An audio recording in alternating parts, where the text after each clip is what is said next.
Kentucky taking on Ole Miss. Ole Miss walking away with the dub. Kentucky did fall short on this one.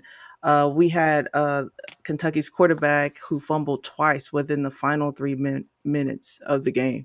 Ole Miss now has a fantastic shot to move to 7-0.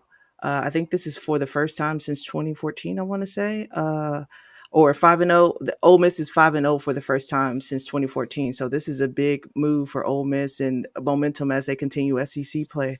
EG, I know I know you already.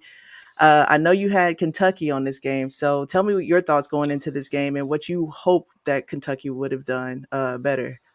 I mean, the game was right there for Kentucky to win, man. Honestly, I felt like Kentucky had a better defense going into this game, and Will Levis, he had a couple tough plays that just end up blowing the game. Like they made so many mistakes throughout the game, Kentucky did, and still had a legitimate chance to go down there and win a game-winning drive when the guy fumbled.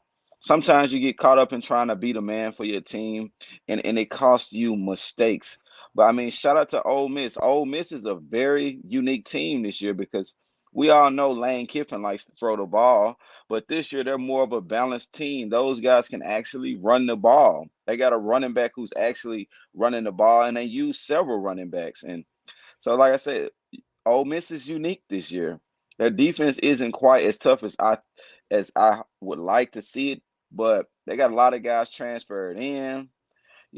Kentucky had a few guys transferred to Kentucky from Ole Miss, so it's a lot of transfer portal things going on. But Ole Miss looks good. Ole Miss is balanced. They can run the ball, they can pass the ball. Good win, Ole Miss. Even though I had Kentucky winning it. Oh yeah, Mike.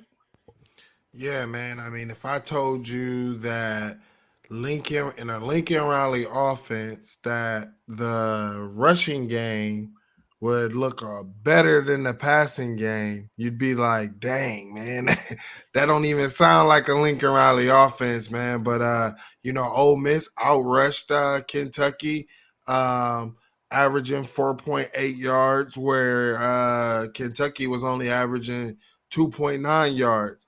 Like you said, Will Levis, he did not look that good at all. Had a QBR of 47.8, and obviously, like I had said last week, I cannot count out a Lane Kiffin quarterback. I cannot count out Lane Kiffin anything. You know what I'm saying? QBR, all of that. So at the end of the day, Lane Kiffin did what he had to do. And I also want to say shout out to Ole Miss because in the fourth quarter, they were able to hold surge. Even though Ole Miss did not score in the fourth quarter, the defense ended up winning that game for them. Right, right. Oh yeah, definitely. Ole Miss will face Vanderbilt in Did week I say 6. Lincoln Riley earlier when I was talking You about the did. Yeah, offense? you did. I got you. I got you Golly. though. I got you though. It's okay. Um, the Rebels will be hopefully, well, they will be favorites against Vanderbilt in week 6, and Kentucky will host South Carolina in week 6. So we'll see what happens for the both of them as we continue SEC play.